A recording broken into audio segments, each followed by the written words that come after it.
Des voix qui ne portent pas, c'est ce à quoi pensent certains pays du Sud quand il est question de grandes décisions à prendre sur le plan mondial. Une réalité qui ne décourage sans doute pas certains jeunes africains, en tout cas pas ceux qui s'intéressent à la protection de l'environnement. Et en ce dernier jour de la conférence nationale des jeunes sur le climat, l'attention a été portée sur la mise en œuvre de la contribution nationale déterminée et de l'accord de Paris. Le pays a une voix. Les pays sont d'office égal, un peu d'égalité. Aussi, chaque pays a un goût spécifique à qui il appartient. Donc, il serait d'abord pour chaque pays qui part avec des propositions, d'abord de faire passer son idée, convaincre d'abord son groupe que son idée en vaut la peine d'être élevée. Je travaille sur la contribution déterminée au Burkina Faso.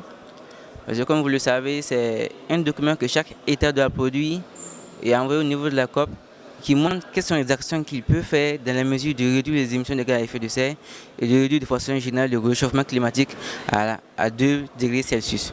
Et donc, il serait pour nous aujourd'hui, en tant que jeunes, d'abord on les a divisés en ateliers, de groupes d'ateliers, répartis selon les thèmes, en fonction de l'adaptation ou l'atténuation ou le financement.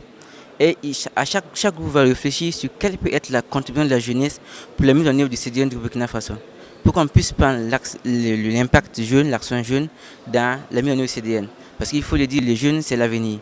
Et on a une obligation pour nos jeunes de laisser un avenir meilleur aux générations à venir. Le Burkina Faso a pris l'engagement lors de la précédente conférence des parties de réduire le réchauffement climatique à 2 degrés Celsius.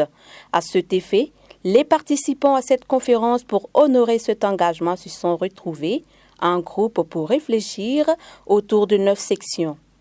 Cette étude va leur permettre de formuler des recommandations qui seront présentées à la prochaine COP 23. Si nous voulons donc bien vivre en ville, il faut trouver la manière de cohabiter avec la nature. Rappelons que le thème de cette conférence met en évidence la contribution de la jeunesse burkinabé dans la lutte contre les changements climatiques.